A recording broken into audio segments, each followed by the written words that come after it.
नमस्कार, मी संकेत Deshpande. Top news Marathi चॅनलमध्ये आपलं स्वागत. आज लोकसभा निवडणुकीची मतमोजणी पार पडते. आतापर्यंत 543 पैकी 539 जागांचे कल जे आहेत ते हाती आलेले आहेत. एनडीए 290 जागांवर आपल्याला विजयी आघाडी घेतल्याचं पाहायला मिळते, तर इंडिया आघाडी 225 जागांवर आघाडीवर असल्याचं पाहायला मिळते. इतर पक्ष जे आहेत ते 24 जागांवर आघाडीवर असल्याचं पाहायला मिळते. भाजपनं जो 400 पारचा नारा दिला होता, निवडणुकीमध्ये अनेक रंजक अशा घटना घडामोडी घडल्याचं पाहायला मिळालं होतं.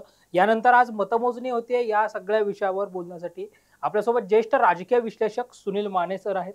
सर, तुमचं स्वागत आहे टॉप न्यूज मराठीमध्ये. आणि आतापर्यंत जर आपण कल पाहिले तर एनडीए 290 जागांवर आपल्याला आघाडीवर असल्याचं पाहायला मिळतंय. महाराष्ट्रामध्ये मोबिया आणि महायुती यांच्यामध्ये काटोंकी टक्कर पाहायला मिळते. महाविकास आघाडी 26 जागांवर आणि महायुती 20 जागांवर आघाडीवर पाहायला मिळते. तुमच्या नजरेतून ही निवडणूक कशी झाली होती? वास्तविक प्रचाराचे मुद्दे खूप वेगळे होते. नंतरच्या काळात प्रचार फार वेगळ्या मुद्द्यांवर घेऊन गेल्याचं दिसतं.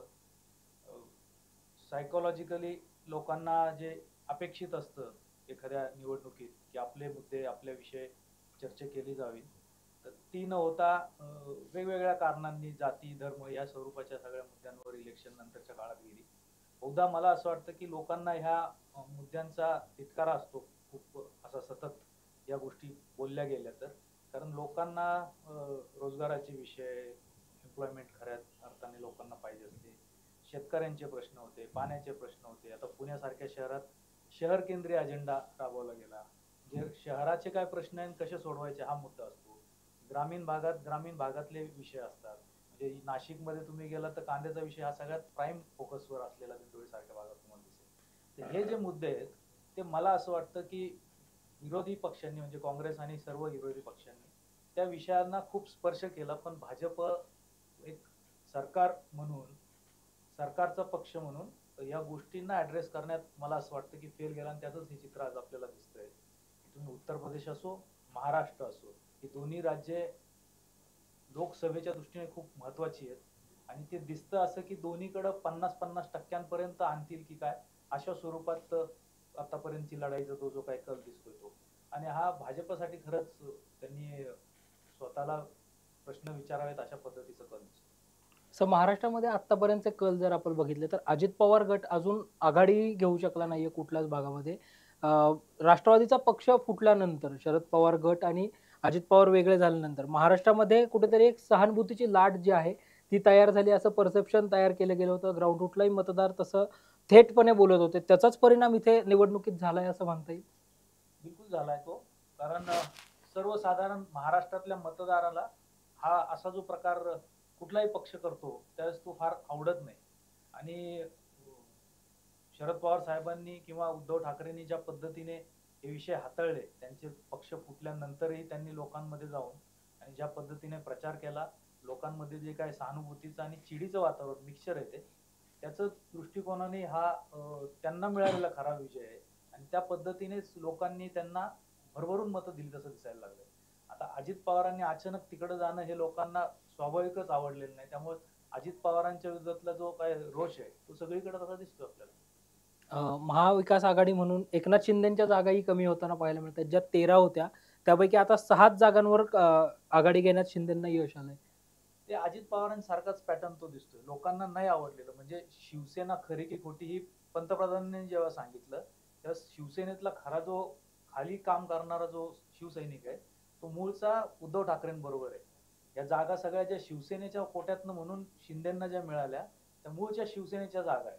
आणि तिथं शिवसेनेचे काम करणारे शिवसैनिक ग्राउंडवरचे, त्याला राष्ट्रवादी आणि काँग्रेसची मिळालेली साथ हा फार वेगळा टर्निंग पॉइंट महाराष्ट्राच्या इलेक्शनमध्ये. आणि याच प्रत्यंतर आपल्याला विधानसभेत दिसलं तर हरकत नाही अशी परिस्थिती. पंतप्रधान नरेंद्र मोदींनी स्वतः सभा घेतल्या. 200हून अधिक सभा, रोड शो असं पंतप्रधान नरेंद्र मोदींचं आपल्याला पाहायला मिळालं होतं. तरी भाजपाची पिछेहाट जी आहे ती पहिल्या कालानुसार होताना इथं पाहायला मिळते देश पातळीवर. याचं नेमकं कारण काय असं?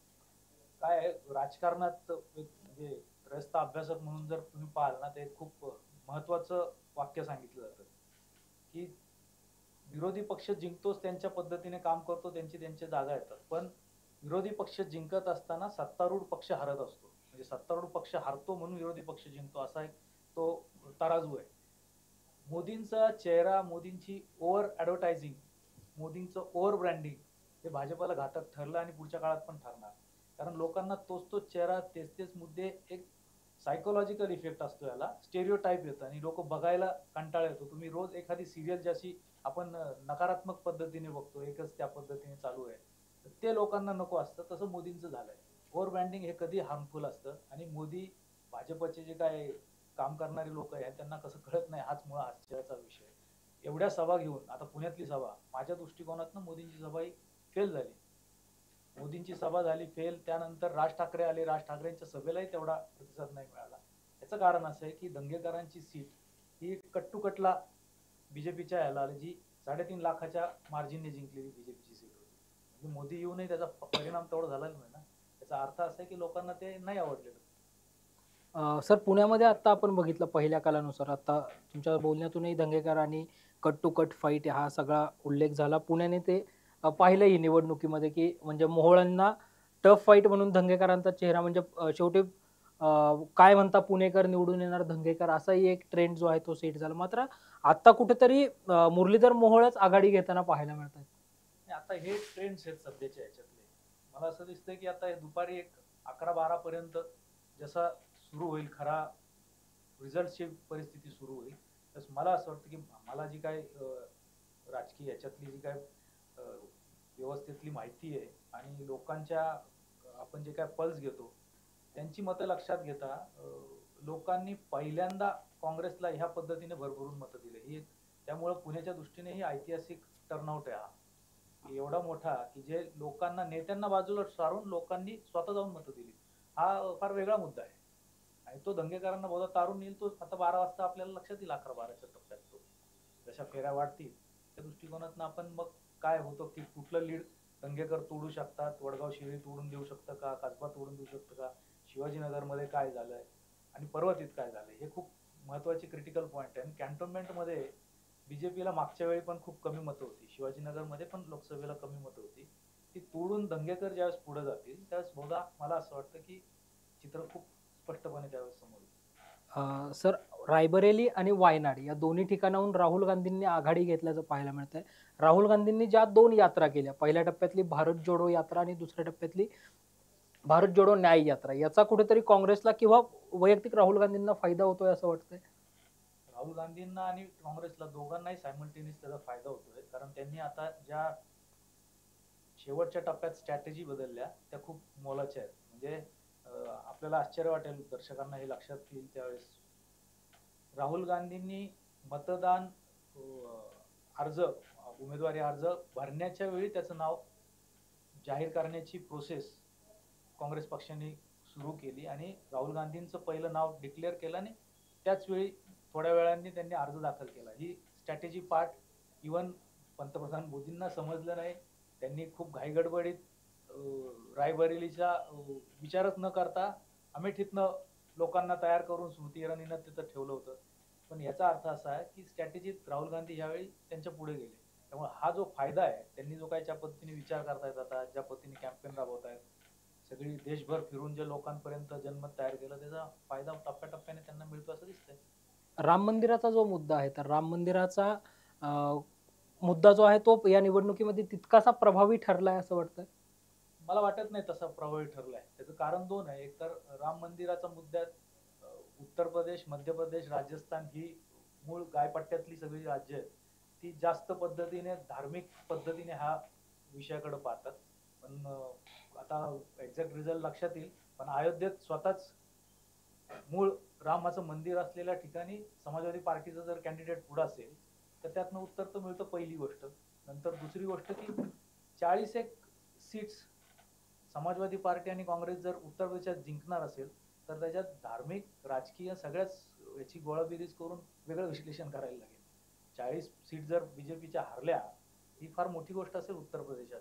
राम मंदिराचा मुद्दा आहे कुठे, असा त्याच्यात प्रश्न निर्माण होईल ना. सर, महाराष्ट्रामधले जे प्रमुख हाय व्होल्टेज मतदारसंघ होते किंवा त्या लढतीकडे सर्वांचंच लक्ष होतं. असा एक होता सोलापूरचा, की जिथं माजी मुख्यमंत्र्यांची मुलगी विरुद्ध ऊसतोड कामगाराचा मुलगा असं परसेप्शन भारतीय जनता पार्टीकडनं तयार केलं गेलं. मात्र आतापर्यंतच्या कालानुसार प्रणिती शिंदेच आपल्याला तिथे आघाडीवर असल्याचं पाहायला मिळतं. मग एवढा सगळा प्रचार करूनही भाजपाच्या उमेदवाराची पिछेहाट का? मला परत तेच वाटतं की काँग्रेसने, राष्ट्रवादी काँग्रेस म्हणजे शरद पवारांनी आणि उद्धव ठाकरे यांनी ज्या पद्धतीने उमेदवारांची सिलेक्शन आणि त्यांचं आधीपासून तयारी सगळ्या ज्या गोष्टी केल्या ना, प्रणिती शिंदे खूप आधीपासून काम करत होत्या, तयारी करत होत्या. सोलापूर सारख्या मतदारसंघात भाजपला कुठला उमेदवार द्यायचा याचा शेवटपर्यंत अंदाज येत नव्हता. अनेक लोकांना विचारणा केली. आता पुण्यातनं मिलिंद कांबळे त्यांचंही नाव पुढे आणलं. अनेक वेगवेगळ्या नेत्यांना पुढं केलं. बाहेरून कोणी येऊ शकेल का, टिकेल का? तर हे शेवटपर्यंत चाचपणी चालू होती आणि बीजेपी ह्या दृष्टीने उमेदवारांची निवड त्यांना लवकर पाठवून देणं, काम सुरू करणं याच्यात मला असं वाटतं की प्रचंड फेल गेली. फक्त सोलापूरच असं नाही, कोल्हापूरमध्ये महाराजांच्या विरोधात उभा राहायला माणूसच तयार नव्हता कुठे, अशी परिस्थिती होती. जे काँग्रेस बीजेपीतले उमेदवार होते घाटगेंसारखे, त्यांना शोधून आणत होती माणसं, पण ते तयार नव्हते, अशी परिस्थिती आहे. त्यामुळे ह्या पद्धतीने जे काय केले आता दक्षिण मुंबईचा हे मतदारसंघ, त्यांच्यावर प्रचंड आरोप केले. त्या यामिनी जाधवांना उमेदवारी शेवटच्या वेळी गळ्यात मारायला लागली. तिथं नार्वेकर इच्छुक होते, पण ते उमेदवार म्हणून जिंकूनच येऊ शकत नाही, असे जर रिपोर्ट असतील तर मग उमेदवारच शोधाशोध करस्तोवर बीजेपीला अशी पळापळ करून सातपुतेंसारखा माणूस उभा करायला लागला. त्यामुळे तो थ्रस्ट नाही येऊ शकत, लोकांना कनेक्ट होऊ शकत नाही. आणि शिंदे साहेबांचं काम तसं खूप जुना सिनियर काँग्रेस लीडर, प्रणिती शिंदे इतकी वर्ष आमदार काम केलेलं माहिती आहे ना. सोलापूर हा खूप तसा प्रोग्रेसिव्ह मतदारसंघ आहे. देशाचं लक्ष ज्या लढतीकडे लागलं होतं त्या बारामतीतही भाजपाला फारसं यश मिळताना पाहायला मिळत नाही. कारण की A for Amethi, B for बारामतीचा नारा भाजपाकडनं देण्यात आला होता. जसं अमेठीत झालं तेच बारामतीत करू असं भाजपा म्हणत होतं. मात्र आतापर्यंतच्या सगळ्या कालांमध्ये सुप्रिया सुळेंनी आघाडी घेतल्याचं पाहायला मिळतं. सुप्रिया सुळेंची आघाडी ही मला माझ्या दृष्टिकोनातनं ती अपेक्षितच आहे. कारण एक दोन गोष्टी आहेत. एक तर शरद पवारांनी जे पद्धतीने पवार साहेब काम करतात, इतकी वर्ष तिथं लोकांपर्यंत काम करत त्यांनी सगळं वाढवलंय. सुप्रियाताईंनी पण सगळ्या मतदारसंघात, बाहेरच्या ठिकाणी, दिल्लीत पार्लमेंटमध्ये ते लोकांना विचार करायला लागतो या विषयाचा. आणि जे काय भाजपने पवारांच्या घरातच ही लढत आणून ठेवली, ते बारामतीच्या मतदारांना, म्हणजे मी प्रवास केला बराच त्या भागात, आवडलेलं नाही. नंबर एक. नंबर दोन, ती अशा पद्धतीने म्हणजे पुण्यात मोदींनी येऊन शरद पवारांविषयी अतिशय अश्लाघ्य शब्दात भटकती आत्मा वगैरे असे स्वरूपाचे शब्द वापरणं, आणखी त्याच्यात हे झालं. चंद्रकांत दादांनी अजित पवारांच्याच घरात जाऊन चुटकी वाजवून शरद पवारांना आम्हाला पाडायचं असं म्हणणं, हे मला वाटतं की बारामतीच्या लोकांना अजिबात आवडलेलं नाही, रुचलं नाही. त्यामुळे झाडून जी माणसांना इंटरेस्ट नाही त्या पण माणसांनी इंटरेस्ट घेऊन पवार साहेब आणि सुप्रिया सुळे यांना मतं देण्यासाठी जेवढं काय करता येईल तेवढं केलं, असं ग्राउंडवर तरी दिसलं.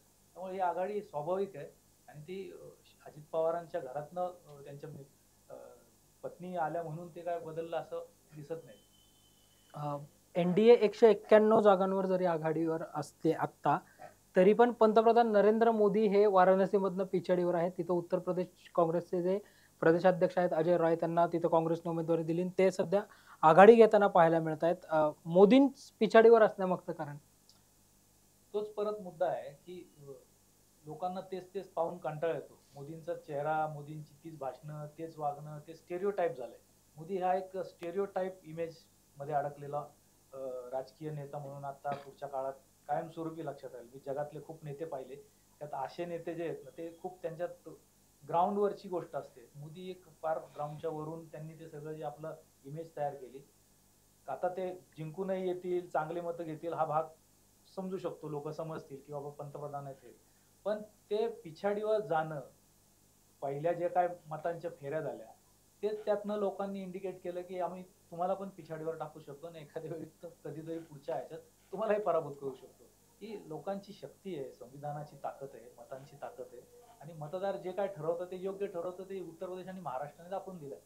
लोकसभा निवडणुकीमध्ये विरोधी पक्षांकडून सातत्याने संविधान बदलाच्या चर्चा ज्या आहेत त्या होत होत्या. भाजपा जर पुन्हा बहुमतात सत्तेत आलं तर संविधान बदललं जाईल असं विरोधी पक्ष जो आहे तो आपल्या प्रचार सभांमधून सांगताना पाहायला मिळत होतं. त्याबद्दल काय सांग?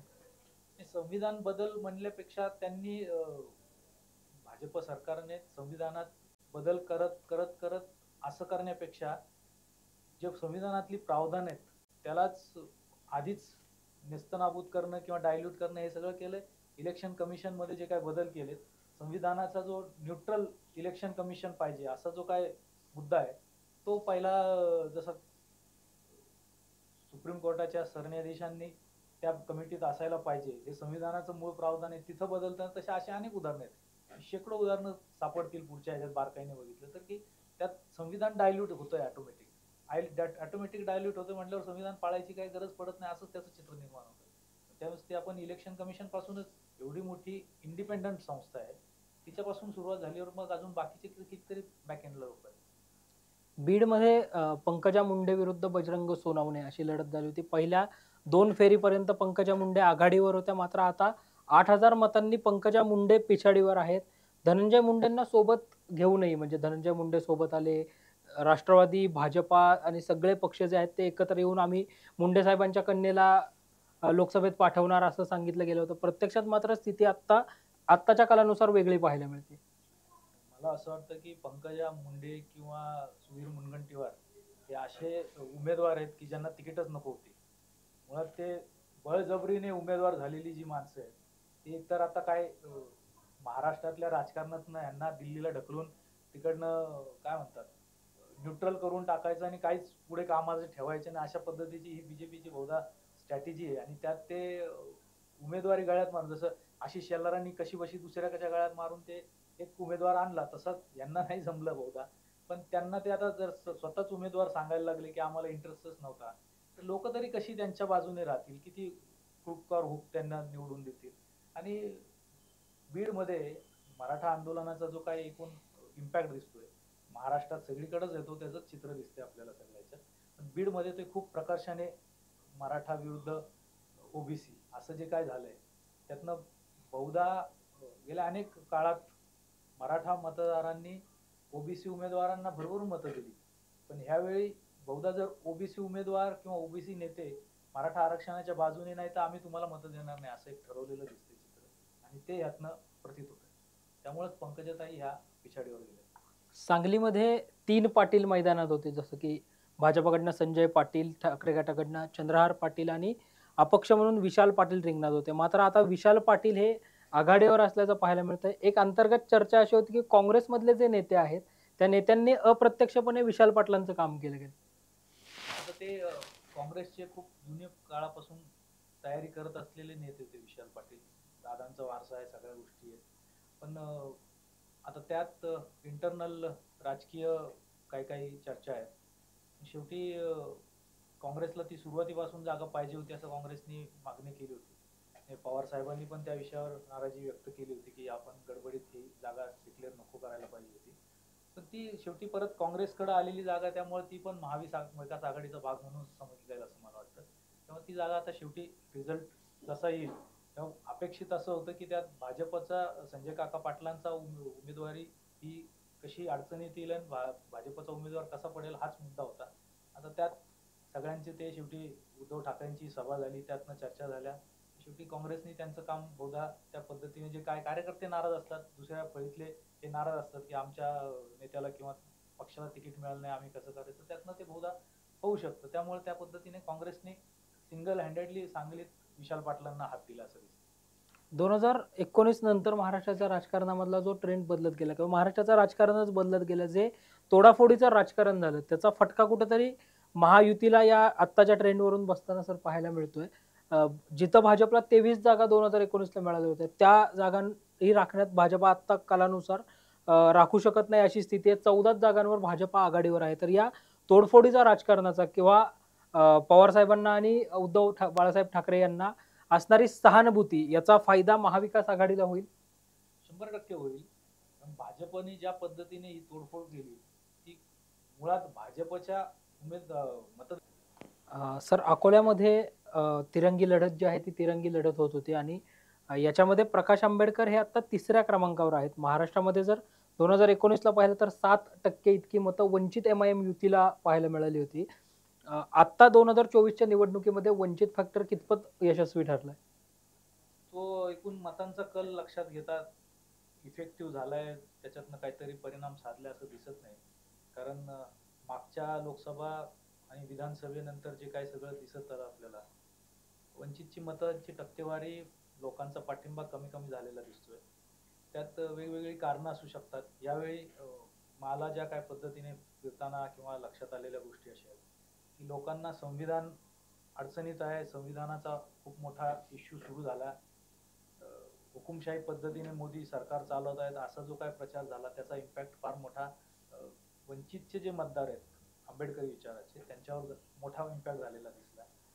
त्यांनी असं ठरवलं की यावेळी बाळासाहेब आंबेडकरांनी आम्हाला माफ करावं, पण जे भाजपचे उमेदवार पहिल्या फळीतले आहेत की जे विजयी होऊ शकतात आणि ज्याच्यामुळे भाजप पडू शकतं, त्या उमेदवारांना आम्ही मत देणार, वंचितला नाही दिलं तरी चालेल, पुढच्या वेळी आपण चर्चा करू त्या विषयाची, असं म्हणून त्यांनी एक निर्णय घेतलेला दिसतो आणि राज्यभरात तो इम्पॅक्ट दिसतोय. त्यामुळेच जी काय काँग्रेस आणि राष्ट्रवादी शरद पवार साहेबांनी ठाकरे यांचे ज्या काय उमेदवारांना जो दलित मुस्लिम हा जो फॅक्टर मत देत करताना दिसतोय मतदान करताना, त्याचा तो इम्पॅक्ट आहे की वंचितचा डायल्यूट झालाय सगळा सपोर्ट. उत्तर प्रदेशमध्ये भाजपने अशी घोषणा केली होती, जसं देशात 400 पार म्हणत होते तसं आम्ही 80 पैकी 60 जागा युपीतल्या जिंकू म्हणत होते. प्रत्यक्षात मात्र आता केवळ 35 जागांवरच आघाडी घेण्यात भाजपला उत्तर प्रदेशमध्ये यश आलंय. उत्तर प्रदेशाच्या संदर्भात एक खूप गंभीर चर्चा मी पण दिल्लीत असताना ऐकली. उत्तर प्रदेशातले काही मित्र भेटतात तिथं जाऊन गेलेले, काही पत्रकारांनी मला जे काही इनपुट दिलं त्याच्यात त्यांच्या अपेक्षेनुसार 40 जागा तरी काँग्रेस आणि समाजवादी पार्टीने जिंकणं अपेक्षित होतं. या पद्धतीने तेवढी रचना चालू होती. जसं आपण आता राहुल गांधींचं बघतोय, दोन्ही मतदारसंघात ते जसे आघाडीवर आहेत, तसं उत्तर प्रदेशातल्या अनेक मतदारसंघात बीजेपीचे प्रस्थापित नेते मागे जातील आणि समाजवादी पार्टी आणि काँग्रेसचे उमेदवार पुढे जातील असं दिसतंय. त्यात इंटरनल राजकारणाचा पण मोठा भाग आहे. भाजपच्या विरोधात, सरकारच्या विरोधातली नाराजी आणि त्यात काँग्रेस आणि सगळे इंडिया आघाडीने केलेलं काम, जे त्यांनी जे केलेला प्रचार, तो लोकांवर फार इम्पॅक्ट पाडून असा पुढे आलेला दिसतोय. त्यामुळे किमान 40 जागा अपेक्षित आहेत समाजवादी पार्टी आणि काँग्रेसला जिंकण्याच्या. सर, दिल्लीमध्ये काँग्रेस आणि आम आदमी पार्टी एकत्र आलं, मात्र तरी देखील 7 पैकी 6 जागांवर भाजप आघाडीवर असल्याचं पाहायला मिळतंय आणि एका जागेवर काँग्रेस तिथे आता आघाडीवर असल्याचं पाहायला मिळतंय. ते बहुधा अरविंद केजरीवालांचा जो प्रचाराचा ते असता जास्त फायदा झाला असा झाला असता असं मला वाटतंय. आणि आताही जो आता कल येतोय त्यातनं पुढे बहुधा दिसेल की याच्यात काय काय अजून बदल होऊ शकतात. तर त्याच्यात मला असं वाटतं की वाट पाहायला लागेल. दिल्लीची फार आपल्याला तशी स्पष्ट माहिती आता येत नाहीये तेवढ्या याच्यात, आपण पाहूया त्यात. महाराष्ट्र देशाला दिशादायक ठरतो असं म्हटलं जातं. त्यामुळं महाराष्ट्रामधल्या निकालाचा देशावर इम्पॅक्ट होईल किंवा महाविकास आघाडी पहिल्यापासूनच सांगत होती की आम्ही विजयी होऊ, तिकडे देशातही इंडिया आघाडीचं सरकार येईल, अशी काही स्थिती तुम्हाला आत्ता वाटते? आता जे कल आपल्याला समोर समोर आले ते साधारण 225च्या पुढे इंडिया आघाडी गेली. जे अपेक्षित भाजपला होतं, मोदींना होतं, सरकारला अपेक्षित होतं की हे खूप कमी संख्येने पुढे येतील, तसं दिसत नाही. म्हणजे देशाचा कल हा इंडिया आघाडीला पण तेवढाच समप्रमाणात आहे. जसं कट टू कट अनेक ठिकाणचे मतदारसंघ आता चालू आहेत, तशा पद्धतीने देशाचं चित्र आहे की जे 250 ते 250 अशा घरात दोन्ही जर याच्यात आले तर काय होईल ते आपल्याला बघायला लागेल. याचा अर्थ असा आहे की इंडिया आघाडीला पण लोकांनी भरभरून मतं दिली. सातारा लोकसभेमधून पहिल्या फेरीपासून ते आतापर्यंत श्रीमंत छत्रपती उदयन महाराज भोसले हे पिछाडीवर असल्याचं सातत्याने पाहायला मिळतंय आणि जे राष्ट्रवादी शरदचंद्र पवार पक्षाचे उमेदवार आहेत शशिकांत शिंदे, ते सातत्याने आघाडी घेताना पाहायला मिळतात. आपण जे पाहिलं असेल खरं तर मागच्या वेळी पवार साहेबांची सभा ही साताऱ्याला कलांटणी देणारी ठरली, ती राज्यातच सगळं त्यामुळे वातावरण बदललं. तर ती उदयनराजे त्यांना ही उमेदवारी हवी होती, त्यात भाजपने खूप उशीर केला ती त्यांना मिळणार नाही मिळणार याच्यावरून. आणि राष्ट्रवादी काँग्रेसचं पवार साहेबांचं तिथं खूप मोठं नेटवर्क आहे, खूप लोकांच्या बरोबर काम आहे आणि शशिकांत शिंदे तसे खूप वर्षांपासून काम करतात साताऱ्यात. मग त्या पद्धतीने त्यांना लोकांनी खूप पाठिंबा दिला असं दिसतंय. एकंदरीतच सर, आतापर्यंतचे कल जर पाहिले तर 400 पारचं स्वप्न अधुरं राहतं की काय असं पाहायला मिळतंय. इंडिया शायनिंगची कुठेतरी ही पुनरावृत्ती होताना पाहायला मिळते. वास्तविक खरं ती तुलना बरोबर पण आहे आणि त्याच्या मला असं वाटतं त्याच्यापेक्षा पुढे जायला पाहिजे. कारण आपण जर लक्षात घेतलं तर इंडिया शायनिंग मध्ये प्रमोद महाजन साहेबांनी सगळं कॅम्पेन राबवलं पण अटलजींसारखा सोबर चेहरा त्याच्यात होता. आत्ताच्या याच्यात मोदींचा हा चेहरा सोबर नाही, तो खूप अग्रेसिव्ह आहे राजकारणात, प्रशासनात सगळ्या मोडतोडी करून अग्रेसिव्हली सगळं आपल्या अजेंडा राबवणं आणि त्याच्यात किती आम्ही मोठे कामं करतोय असं दाखवणं, हा जो सगळा कॅम्पेनचा भाग होता. लोकांना लक्षात आलं की हे खूप धूळफेक होते आपल्याला याच्यात. रोजगाराचे विषय असतील, तुम्हाला आर्मीचे लोकांचे विषय असतील, ॲग्रिकल्चरचे लोक शेतकऱ्यांचे विषय असतील, आंदोलनं असतील, तर याच्यात लोकांना ग्राउंडवरची रियालिटी आणि कॅम्पेन याच्यातलं ताळतंत्रच सुटलं होतं असं लक्षात येतं. म्हणजे इंडिया शायनिंग पेक्षा हे फार पुढचं. त्यावेळेस फक्त रोड्स आणि याच्यात चर्चा केल्या होत्या आपण. आता खूप वेगळ्या मुद्द्यांवर ही इलेक्शन त्यामुळे गेली आणि ती लोकांना एवढा अग्रेसिव्हनेस पटत नाही.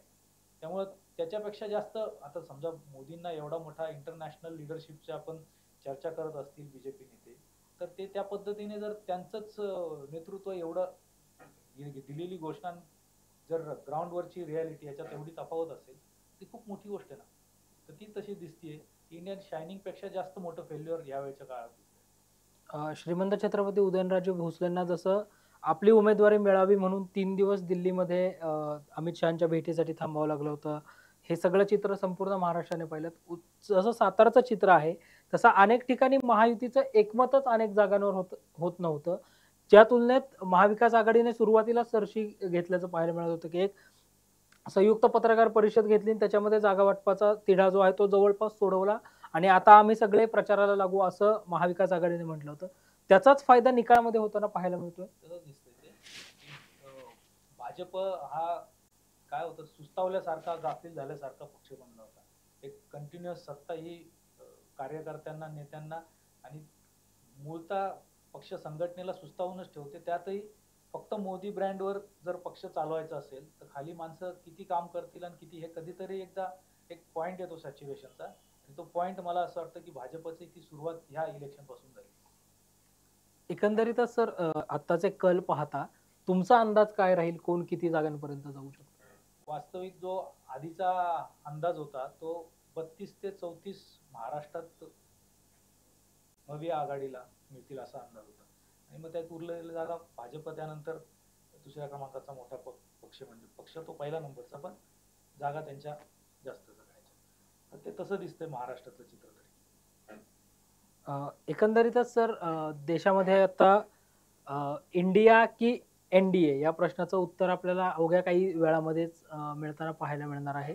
कुठेतरी मराठवाडा, विदर्भ या भागामध्ये काँग्रेस किंवा महाविकास आघाडी त्या ठिकाणी सरशी घेताना पाहायला मिळते. जे मातब अगदी रामदास तडस असतील किंवा सुधाकर शृंगारे असतील, हे सगळे उमेदवार जे आहेत ते कुठेतरी पराभवाच्या छायेत किंवा पिछाडीवर आत्ता असल्याचं पाहायला मिळतं. मराठवाडा, विदर्भ हा पूर्वापार काँग्रेसचा आणि शिवसेनेचा बालेकिल्ला आहे. मूळ शिवसेना म्हणजे बाळासाहेब ठाकरेंची. उद्धव ठाकरेंच्या बरोबर जे काय भाजपने पक्षाची तोडफोड केली ती त्या ग्राउंडवरच्या शिवसैनिकांना मागाशी सांगितल्याप्रमाणे आवडलेली नाही. काँग्रेसच्या लोकांनी त्यावेळी खूप आता या सगळ्या इलेक्शनच्या माहोलमध्ये मनापासून साथ दिली आणि त्याचा ते इफेक्ट सगळीकडं मराठवाडा आणि विदर्भात दिसतोय. तसाच पश्चिम महाराष्ट्रातही तो दिसतोय. आता फक्त तिथंच न लक्षात घेता इकडचं पण बघायला लागेल. इकडं पण मोठा इफेक्ट त्याच्यामुळे झालाय. तर 2-3 जागा फक्त पश्चिम महाराष्ट्रात जर बीजेपीच्या पुढे असतील एक, तर ती नामुष्की आहे बीजेपीला. त्या दृष्टीने सगळ्या लोकांनी असा निर्णय घेतलेला दिसतोय की बीजेपी आणि त्याच्याबरोबर गेलेल्या पक्षांना त्यावेळी कमीत कमी मतदान करायचं आणि तसंच ते रिझल्टमध्ये दिसेल. खूप खूप धन्यवाद सर. एकंदरीतच आतापर्यंतचे कल आपण बघितले तर 288 जागांवर एनडीए आघाडीवर असल्याचं पाहायला मिळतंय. 230 जागांवर इंडिया आघाडीवर असल्याचं पाहायला मिळतंय. तर 24 जागांवर इतर पक्ष जे आहेत ते आपल्याला आघाडीवर असल्याचं पाहायला मिळतंय. 542 जागांचे कल जे आहेत ते आतापर्यंत आलेले आहेत. 543 जागांसाठी मतदान होतंय. एक जागा जी आहे सुरतची ती भाजपाने या अगोदरच बिनविरोध जिंकल्याचं देखील पाहायला मिळालं होतं. या निवडणूक निकालाचे संपूर्ण अपडेट्स किंवा कल जे आहेत ते आम्ही वेळोवेळी तुमच्यापर्यंत पोहोचवणार आहोत. त्यासाठी पाहत रहा टॉप न्यूज मराठी, आपला महाराष्ट्र आपली बातमी. आणि हो, आता top news Marathi channel Jio टीव्हीच्या OTT प्लॅटफॉर्मवर तेही 24 तास.